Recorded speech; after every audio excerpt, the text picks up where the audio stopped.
जय हिंद दोस्तों। आज हम पढ़ने वाले हैं कि भूकंप किस प्रकार पृथ्वी के आंतरिक संरचना के बारे में जानने के लिए सहायक है। ठीक है ना। हम आगे चल के ये भी देखेंगे कि भूकंप ही वो सबसे अच्छा स्रोत है पृथ्वी के बारे में जानने के लिए। ठीक है, आइए देखते हैं। सबसे पहले तो हम जानेंगे कि भूकंप क्या है। ठीक है, भूकंप के बारे में आप क्या जानते हैं? अर्थक्वेक बोलते हैं इसको।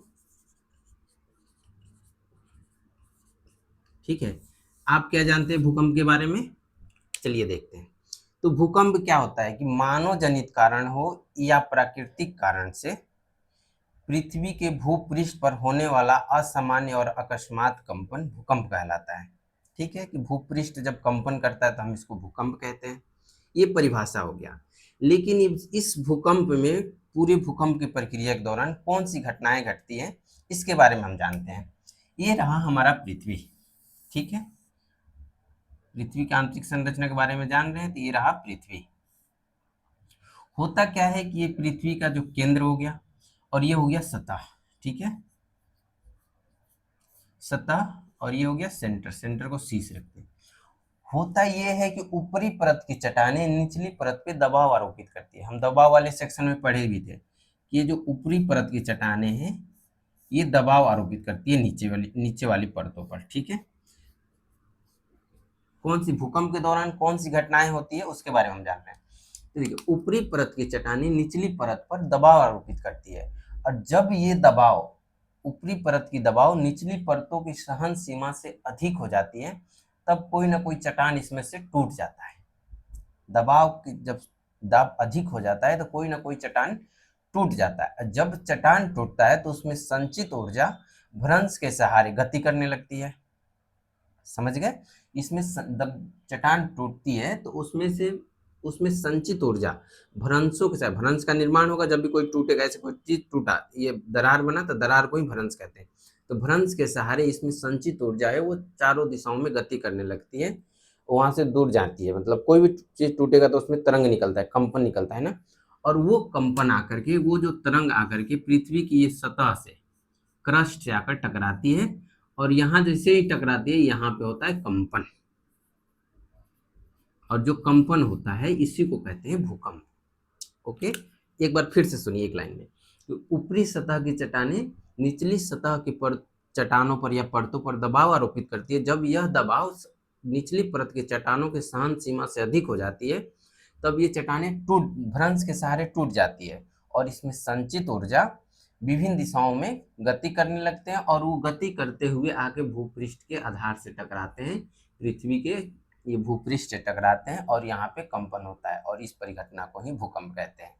ठीक है, अब बात ये है कि ये जो तरंगे निकलती हैं ये किस प्रकार की होती हैं, ये इन तरंगों का नाम क्या है और कितने प्रकार की है। ठीक है, क्योंकि यही से अनुमान हमारा निकलेगा कि पृथ्वी के अंदर क्या हो रहा है। ये भूकंप जब आ रहा है उसके क्या परिदृश्य क्या घटनाएं घट रही, उसके बारे में यहीं से हमको जानकारी मिलेगा। इसको इरेज कर रहा हूँ। ठीक है, देखिए, जब चट्टानें टूटती हैं पृथ्वी के अंदर तो वहां से विभिन्न प्रकार की तरंगे निकलती हैं। कौन कौन सी तरंगे निकलती हैं? सबसे पहले तो देखिए, जैसे कि यहाँ का चट्टान टूटा, ये तो सेंटर हो गया, यहाँ का चट्टान टूटा। ठीक है, तो सबसे पहले इसको कहते हैं भूकंप मूल, हाइपोसेंटर। क्या बोलते हैं? हाइपोसेंटर। और केंद्र कहेंगे या भूकंप मूल कहेंगे। भूकंप, ठीक है,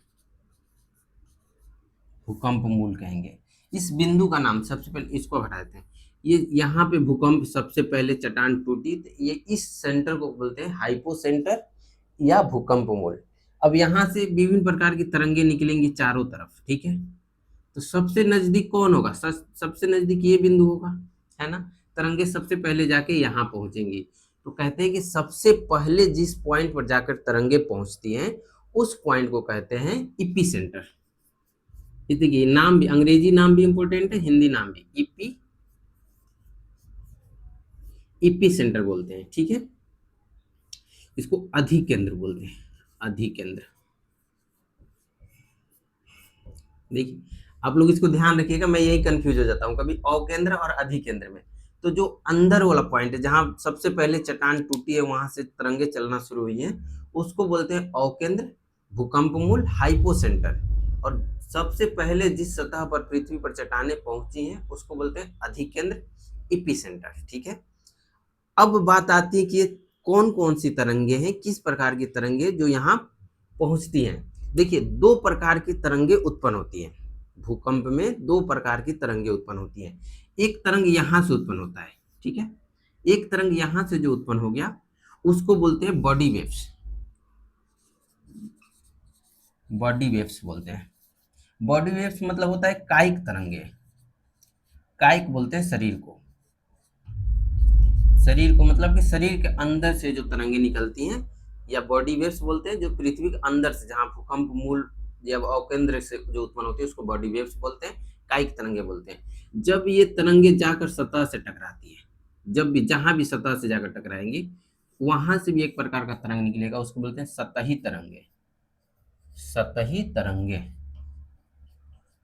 ठीक है, क्या बोलेंगे, जहां ये देखिए सतह से जाकर जब ये आंतरिक तरंगे, जब ये कायिक तरंगे जाकर के सतह से पृथ्वी के सतह से क्रस्ट टकराएगी, तब यहां से भी एक तरंग उत्पन्न होगा जिसको बोलते हैं सतही तरंगे, surface wave, SUR, surface waves. ठीक है, इसको सरफेस वेव्स बोलते हैं, क्यों, क्योंकि ये सतह से उत्पन्न होती है और ये सतह पे गति करती है। जब इसके गुण को पढ़ेंगे तो देखेंगे कि सतह पर चारों तरफ गति करती है, और ये अंदर जो कायिक तरंगे है यहाँ से निकलती है पृथ्वी के आंतरिक भाग से, अवकेंद्र से, और ये चारों दिशाओं में गति करती है और जाके आधार से टकराती है। ये आके यहाँ से आधार से टकराएगी, यहाँ से, तो ये तो दूर हो गया ना ज्यादा, तो यहाँ भूकंप ज्यादा नहीं आएगा या थोड़ा कंपन आएगा, पता नहीं चलेगा। लेकिन जब नजदीक में जाकर टकराएगी तो यहाँ पे ज्यादा भूकंप आएगा, तेज भूकंप आएगा। ठीक है, और इधर कम आएगा, इधर कम बढ़ते जाएगा। कौन सा मेन हो गया यहाँ पे, कायिक तरंगे। तो देखिए एक बार विभाजन करके मैं बता देता हूँ कि सतही तरंगे और कायिक तरंगे क्या है। ठीक है, देखिए एक सेकंड, इसको इरेज कर दूं, नहीं इसको तो,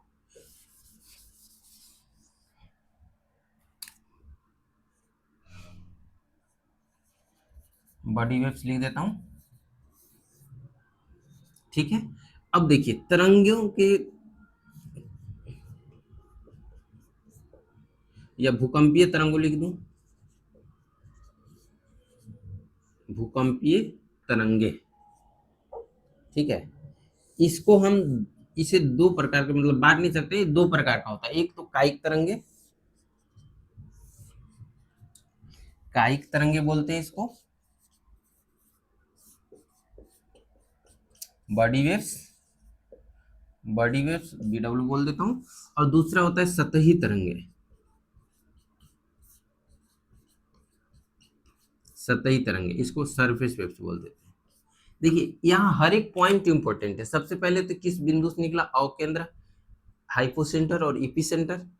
उसके बाद देखेंगे तो ये कौन सी तरंगे, यहाँ से कायिक तरंगे निकलती है और यहाँ से सरफेस तरंगे निकलती है, सतही तरंगे निकलती है, ये दोनों इंपॉर्टेंट है। अब जो कायिक तरंगे हैं ये कहाँ से निकलती है, ऐसा क्वेश्चन पूछेगा। तो कायिक तरंगे निकलती हैं हाइपोसेंटर से, कायिक तरंगे हाइपोसेंटर से, और सतही तरंगे जो है ये निकलती है इपिसेंटर से। इपिसेंटर अधिकेंद्र और हाइपोसेंटर अवकेंद्र या भूकंप मूल कहते हैं। ठीक है, पहले तो ये बात ध्यान रखना है। दूसरा, ये कायिक तरंगे भी दो प्रकार की होती है। ठीक है, इसको बोलते हैं पी वेव्स। एकदम खूब सुने होंगे, जितना भी मॉक टेस्ट लगाते होंगे वहां पी वेव्स ना आए ऐसा कोई हो ही नहीं सकता है। और दूसरा होता है एस वेव्स, मतलब होता है कि देखिए प्राथमिक तरंगे, ये होता है द्वितीयक तरंगे, द्वितीयक तरंगे। अभी इसको देखते हैं, क्योंकि ये बॉडी के अंदर से निकलता है ना, तो पृथ्वी की संरचना के बारे में जानने के लिए ये जो कायिक तरंगे है यही सबसे महत्वपूर्ण है। ये सतही तरंगे महत्वपूर्ण नहीं है, तो इसको हम यहाँ बस प्रकार देख लेते हैं, फिर इसको छोड़ेंगे, हम इस पे डिटेल्स करेंगे। ओके, तो जो सतही तरंगे हैं ये भी दो प्रकार की होती है। ओके, इसको बोलते हैं लौ तरंगे, और यहाँ बोलते हैं रैले तरंगे।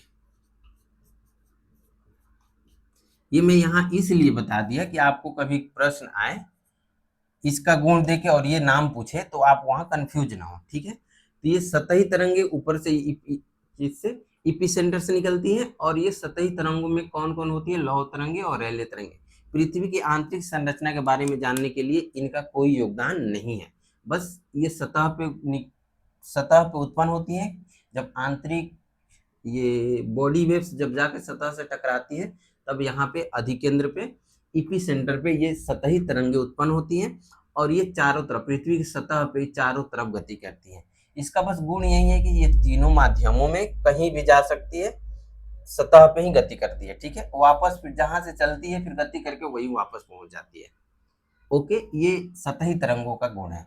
इसका पृथ्वी की आंतरिक संरचना के बारे में जानने के लिए इसके कोई ज्यादा महत्व नहीं है, बस ये तीनों माध्यमों में ठोस, द्रव और गैस, ठोस, द्रव और गैस, ये तीनों माध्यमों में गुजरती है। दूसरा, बहुत विनाशक, ज्यादा विनाशक, या ज्यादा नहीं, अच्छा वर्ड नहीं, अधिक, अधिक भी नहीं लिखो, अत्यधिक, अत्यधिक विनाशक, अच्छा वर्ड भी चुनना सबसे मतलब अच्छी बात है। अत्यधिक विनाशक ये सतही तरंगे, लेकिन इसका कोई कोई योगदान नहीं है पृथ्वी के आंतरिक संरचना के बारे में जानने के लिए। इसको यही ड्रॉप करते हैं, बस इतना आप याद रखिएगा कि ये तरंगे पूछ करके आपको इसका गुण दे तो आप उसको गलत काट सके स्टेटमेंट को, क्योंकि हमारा एग्जाम ही स्टेटमेंट बेस है, तो वहाँ ये सब जानना जरूरी है। अब चलते हैं, पी वेव्स क्या है, द्वितीयक तरंगे क्या है, एस वेव्स क्या है। पी वेव्स मतलब प्राइमरी वेव्स, एस वेव्स मतलब कि द्वितीयक तरंगे। होता ये है कि जब पृथ्वी में अंदर चट्टानें टूटती हैं, तरंग चारों दिशाओं में गति करते हैं, तो ये कायिक तरंगे ही गति करती है, ठीक है। और इन तरंगों को जैसे कि मतलब किसी से फोटो खींचा जाएगा, इसको देखा जाएगा ना, इसको प्रारूपण किया जाएगा, तो जो जिस ग्राफ पर इसको उतारा जाता है उसको बोलते हैं सिस्मोग्राफ। इसको अभी रेज कर रहा हूँ, आप देख लीजिएगा। सतही तरंगे, लौह तरंगे, रेले तरंगे दो प्रकार की होती हैं। जब भूकंप पढ़ेंगे फिर इसको डिटेल से पढ़ेंगे वहाँ। फिलहाल हम भूकंप में कायिक तरंगों के बारे में पढ़ेंगे, क्योंकि पृथ्वी की आंतरिक संरचना के बारे में जानने के लिए हमें ये दोनों महत्वपूर्ण है, प्राथमिक तरंगे और द्वितीयक तरंगे। और रेले तरंगे यहाँ से सतही तरंगे में, लौह तरंगे, रेले तरंगे यहाँ से ड्रॉप हो रहा है। आगे चलिए, हम क्या पढ़े, आपको क्या बताया यहाँ से कि पृथ्वी की आंतरिक ये जो ग्राफ होती हैं, सॉरी, इन ग्राफ के बारे में जानने के लिए कि कौन सी तरंगे कितना लंबाई कहाँ गई, जो ग्राफ पे मापा जाता है, जहां इसका फोटो खींचा जाता है, सीधा साधा समझिए, सीधा समझिए, ठीक है।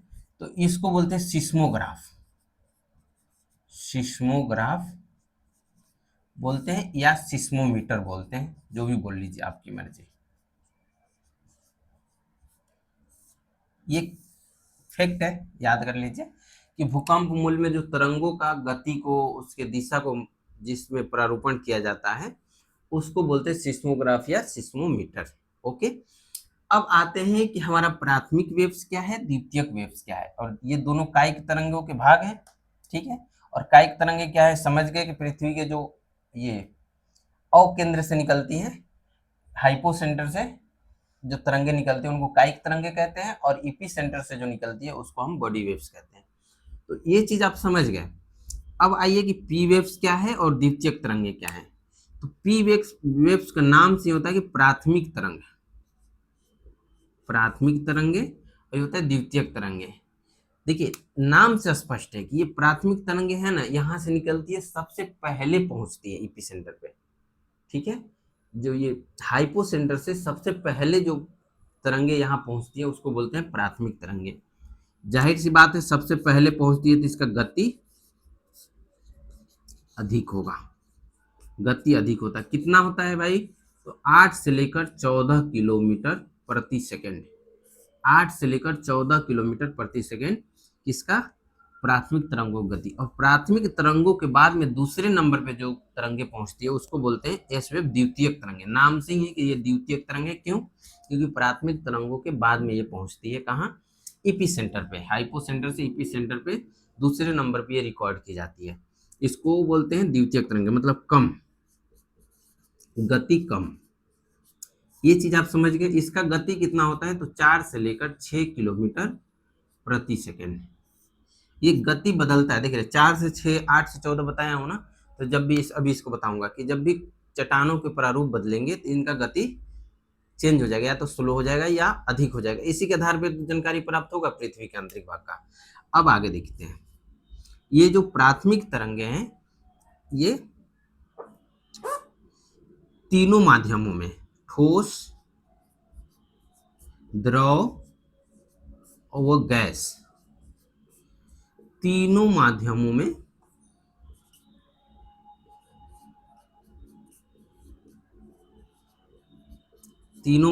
से होकर गुजर सकते हैं। ठोस, द्रव, गैस तीनों माध्यमों से होकर गुजर सकता है कौन, पी वेव्स, प्राथमिक तरंगे। लेकिन द्वितीयक तरंगे केवल ठोस में,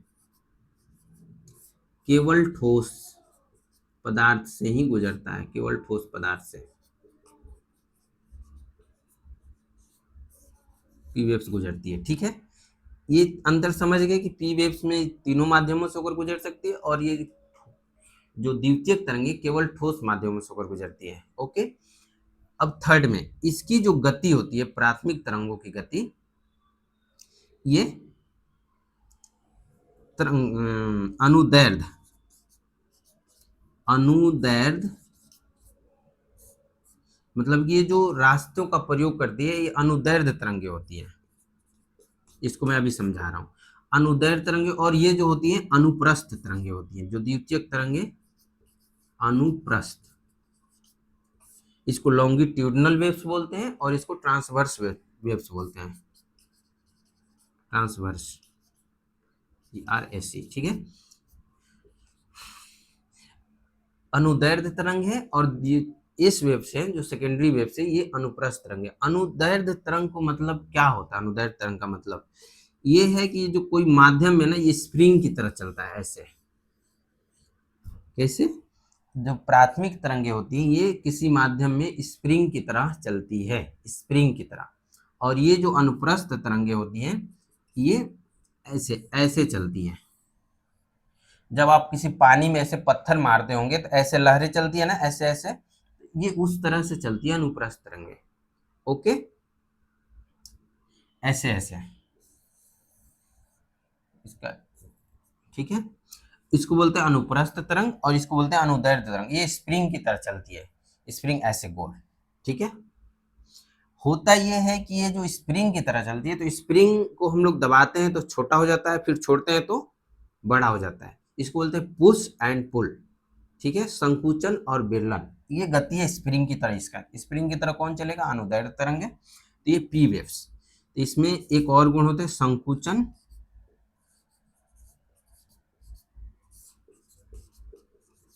और विरलन, मतलब विरल, संकुचन और विरलन, ये पी वेव्स का पुश एंड पुल। ये किसका गुण है भाई, तो ये पी वेव्स और प्राथमिक तरंगों के गुण हैं। और ये द्वितीयक तरंगे तो ऐसे ये ट्रफ और क्रस्ट वैसे जाती है। ठीक है, ये ध्यान रखिएगा। अभी एक चीज, अब एक दो चीज और देखना है कि प्राथमिक तरंगे कहाँ कहाँ गुजर सकती हैं। ये तो कर लिए, एक लाइन छूट रहा है मेरे ख्याल से, अभी क्या क्या छूट रहा है इसमें। द्वितीयक तरंगों की गति देख लिए, कहाँ से गुजरेगी देख लिए, अधिक कहाँ वेग होगा।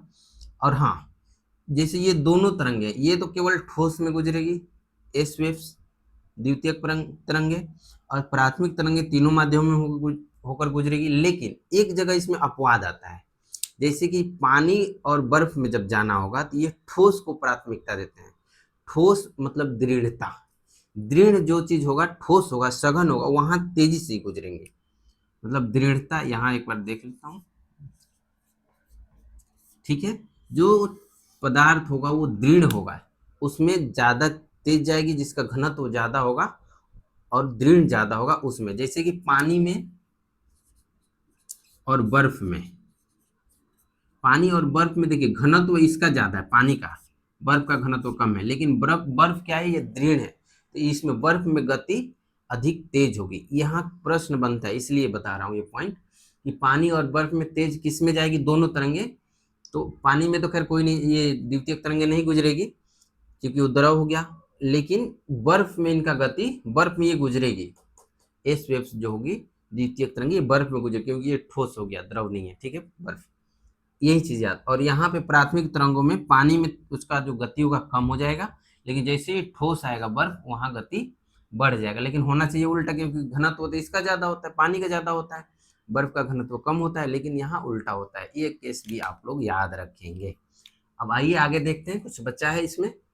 अब हम इन तरंगों के प्रभाव के आधार पर, क्या बोल रहे हैं कि इन तरंगों के जो देख लिया आप सिस्टम पूरा, इसके आधार पर अब हम देखेंगे कि इसका गति पृथ्वी के आंतरिक भाग में किस प्रकार जा रहा है, और उससे क्या हमें चीजें पता चल रही, क्या हम अनुमान लगा पा रहे हैं। ठीक है, ये अप्रत्यक्ष तरीका है पृथ्वी के आंतरिक बारे में जानने के लिए। ये तरंगे, दो ही तरंगे, प्राथमिक तरंगे और द्वितीयक तरंगों के बाद की जानकारी के आधार पर ही हम पृथ्वी, ये क्योंकि क्या होगा होगा ये देखिए कि पृथ्वी के आंतरिक भाग में कोई या तो प्राकृतिक भूकंप आएगा, या यहाँ पे कोई ऐसा बम फोड़ा जाएगा कुछ ऐसे कि जिससे भूकंप आ जाए, और उससे गति, वो तरंगे जो निकलेंगी, उनकी गतियों को हम माप करके फिर इसका अनुमान लगाया जाता है। और अभी तक जितने भी साक्ष्य प्राप्त हुए इसी प्रकार से प्राप्त हुए, या तो मानवजनित कुछ बम वम फोड़ के अंदर धरती में भूकंप लाया जाता है, उससे जो तरंगे निकलती है उसका अध्ययन किया जाता है, या मानव प्राकृतिक जो भूकंप आते हैं उनका अध्ययन किया जाता है। तो चलिए हम नेक्स्ट वीडियो में ये देखते हैं कि ये प्राथमिक तरंगे और द्वितीयक तरंगे पृथ्वी की आंतरिक संरचना के बारे में जानने के लिए किस प्रकार सहायक है। आई होप आप लोग ये भूकंप का जो टॉपिक है अच्छे से समझे होंगे।